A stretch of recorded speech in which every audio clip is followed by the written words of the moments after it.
Shalom, salam sejahtera bagi Bapak, Ibu, dan saudara-saudariku yang terkasih dalam Kristus. Marilah kita melanjutkan tentang buah roh yang keempat, yaitu tentang kesabaran. Bagaimana kita belajar menjadi orang yang sabar? Belajar menjadi orang yang sabar adalah suatu proses yang membutuhkan waktu, latihan, dan kesadaran diri. Kesabaran adalah salah satu kebajikan penting yang dihargai dalam berbagai tradisi spiritual dan filsafat, serta memiliki manfaat yang sangat besar di dalam kehidupan sehari-hari. Berikut ini adalah beberapa langkah praktis yang dapat membantu kita untuk belajar menjadi orang yang lebih sabar. Yang pertama adalah memahami pentingnya kesabaran. Menyadari manfaat kesabaran dapat menjadi motivasi yang kuat. Kesabaran membantu kita membuat keputusan yang lebih baik, mengurangi stres, dan menjaga hubungan yang harmonis dengan orang lain. Dalam konteks spiritual, kesabaran seringkali dihubungkan dengan iman dan kepercayaan kepada rencana Tuhan. Di dalam Yakobus 1 ayat 3-4 mengatakan bahwa ujian terhadap iman kita menghasilkan ketekunan. Dan biarkanlah ketekunan itu memperoleh buah yang matang, supaya kamu menjadi sempurna dan utuh dan tak berkekurangan suatu apapun. Yang kedua, melatih kesadaran diri. Kesabaran dimulai dengan kesadaran diri. Memperhatikan bagaimana kita bereaksi terhadap situasi yang menantang. Apakah kita cenderung marah atau frustasi? Mengidentifikasi pemicu yang membuat kita tidak sabar adalah suatu langkah yang penting. Cobalah untuk memperhatikan perasaan Anda saat mulai kehilangan kesabaran.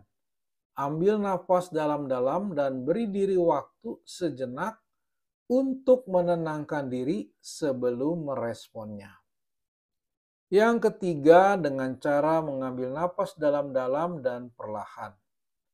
Teknik sederhana ini dapat membantu mengendalikan emosi. Saat merasa mulai tidak sabar, berhenti sejenak dan tarik napas dalam-dalam. Lakukanlah ini beberapa kali hingga Anda merasa lebih tenang. Mengambil napas dalam-dalam membantu menenangkan pikiran dan memberi waktu bagi Anda untuk berpikir lebih jernih sebelum bereaksi. Yang keempat, mengubah perspektif. Cobalah melihat situasi dari perspektif atau pandangan yang berbeda. Terkadang ketidaksabaran muncul karena kita merasa terlalu fokus pada diri sendiri atau keinginan kita. Berempatilah dengan orang lain dan coba memahami sudut pandang mereka. Ingatlah bahwa semua orang memiliki tantangan dan kesulitan yang mereka alami sendiri. Ini bisa membantu mengurangi rasa frustasi dan meningkatkan pemahaman. Yang kelima, mari kita melatih diri untuk toleransi terhadap ketidaknyamanan. Seringkali ketidaksabaran muncul karena keinginan untuk segera menghilangkan ketidaknyamanan. Melatih diri untuk menghadapi situasi yang tidak nyaman tanpa bereaksi secara impulsif. Misalnya, jika Anda harus menunggu di dalam antrian panjang, gunakanlah waktu itu untuk berpikir positif, berdoa, atau mengingat hal-hal yang patut disyukuri. Yang keenam, mari kita menetapkan ekspektasi atau harapan yang sifatnya realistis. Ketidaksabaran sering muncul karena ekspektasi atau harapan yang tidak realistis terhadap situasi atau orang lain. Belajar menetapkan ekspektasi yang lebih realistis dapat membantu mengurangi kekecewaan dan frustasi. Memahami bahwa tidak semua hal akan berjalan sesuai dengan rencana kita, karena itu adalah bagian di dalam kehidupan. Bersiaplah untuk menerima perubahan dengan sikap hati yang terbuka. Yang ketujuh, mari kita coba praktikkan meditasi atau doa. Meditasi dan doa dapat membantu menenangkan pikiran dan mengembangkan kesabaran. Meluangkan waktu setiap hari untuk berdoa atau bermeditasi dapat membantu meningkatkan ketenangan batin dan kemampuan untuk menghadapi tantangan dengan lebih sabar. Yang kedelapan, belajar untuk mengampuni. Ketidaksabaran seringkali terkait dengan perasaan marah atau kecewa terhadap diri sendiri atau orang lain.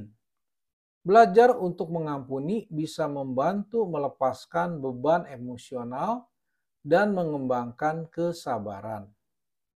Pengampunan bukan berarti menyetujui kesalahan, tetapi bagaimana kita melepaskan kepahitan yang dapat merusak kesehatan mental dan emosional kita. Dan yang kesembilan, kita fokus pada solusi, bukan kepada masalah. Ketika dihadapkan dengan situasi yang membuat kita frustasi, cobalah untuk fokus bagaimana kita bisa menyelesaikan masalah daripada hanya memikirkan apa yang menjadi salah. Mengalihkan perhatian dari masalah ke solusi dapat mengurangi perasaan tidak sabar dan membuat Anda lebih proaktif. Yang ke-10, bersikap fleksibel. Terkadang ketidaksabaran disebabkan oleh keinginan untuk mengontrol segala sesuatu. Belajar untuk bersikap fleksibel dan menerima hal-hal yang tidak dapat dikendalikan akan membantu mengurangi stres dan meningkatkan kesabaran. Percayalah bahwa Tuhan atau alam semesta memiliki rencana yang lebih besar, dan ada hal-hal yang tidak bisa kita kendalikan sepenuhnya. Yang ke-11, ingatlah bahwa perubahan membutuhkan waktu. Kesabaran adalah keterampilan yang perlu waktu untuk berkembang. Jangan putus asa jika Anda merasa kesulitan menjadi sabar. Teruslah berusaha dan ingat bahwa setiap langkah kecil menuju kesabaran adalah kemajuan. Yang ke-12, carilah dukungan. Bicara dengan teman, keluarga, atau penasihat rohani seperti para romo atau frater tentang perjuangan Anda untuk menjadi lebih sabar. Mendapat dukungan dan nasihat dari orang-orang yang peduli dapat memberikan dorongan yang Anda butuhkan. Sebagai kesimpulan, kesabaran adalah kualitas yang berharga dan bisa dikembangkan dengan kesadaran dan latihan yang konsisten.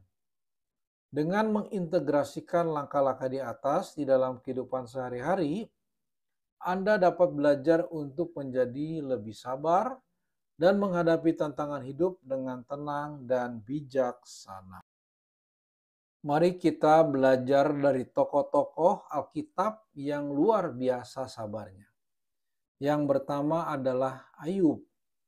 Kita kenal kisah Ayub adalah contoh klasik kesabaran di tengah penderitaan. Dia adalah orang yang saleh dan takut akan Tuhan. Tetapi ia kehilangan semua harta kekayaannya, anak-anaknya, dan kesehatan dalam waktu yang singkat. Meskipun mengalami penderitaan yang luar biasa, Ayub tetap mempertahankan imannya kepada Tuhan. Dia tidak mengutuki Tuhan, meskipun dia merasa bingung dan bertanya-tanya mengapa dia mengalami penderitaan tersebut.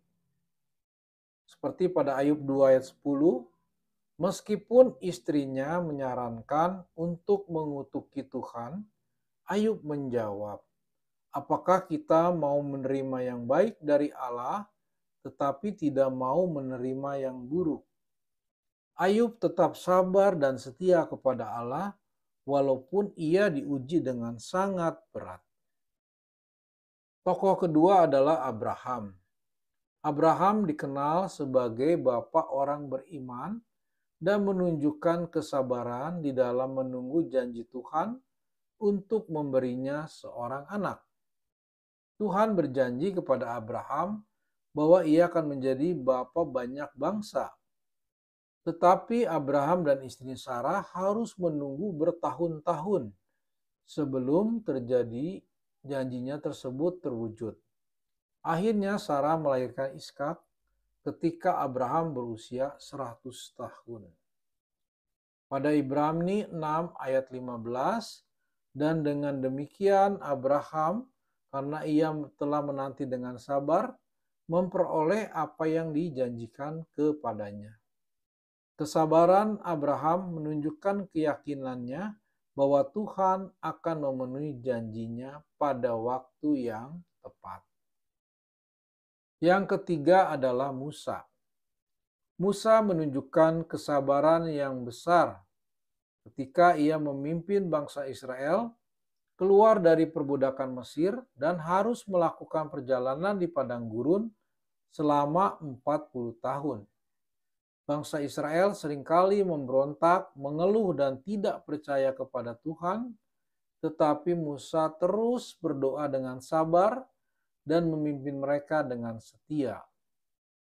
Pada Bilangan 12 ayat 3, Musa digambarkan sebagai seorang yang sangat lembut hatinya, lebih dari setiap manusia yang di atas muka bumi. Meskipun menghadapi banyak tantangan dan pemberontakan dari bangsa Israel, Musa tetap menunjukkan kesabaran dan kelembutan hati. Tokoh yang keempat adalah Yesus. Yesus adalah contoh utama kesabaran di dalam Alkitab. Dia sabar menghadapi penolakan, penderitaan, dan pengkhianatan. Selama pelayanannya di bumi, Yesus menunjukkan kesabaran terhadap orang-orang yang salah paham, meragukan, dan menentangnya.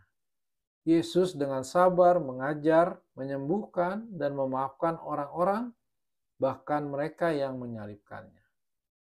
Pada 1 Petrus 2 ayat 23, ketika ia dicaci maki, ia tidak membalas dengan caci maki. Ketika ia menderita, ia tidak mengancam, tetapi ia menyerahkan kepada Dia yang menghakimi dengan adil. Kesabaran Yesus menjadi teladan utama bagi semua pengikutnya. Demikianlah Bapak, Ibu, dan saudara-saudariku yang terkasih dalam Kristus. Materi hari ini semoga bermanfaat bagi kita semua. Tuhan Yesus memberkati. Amin.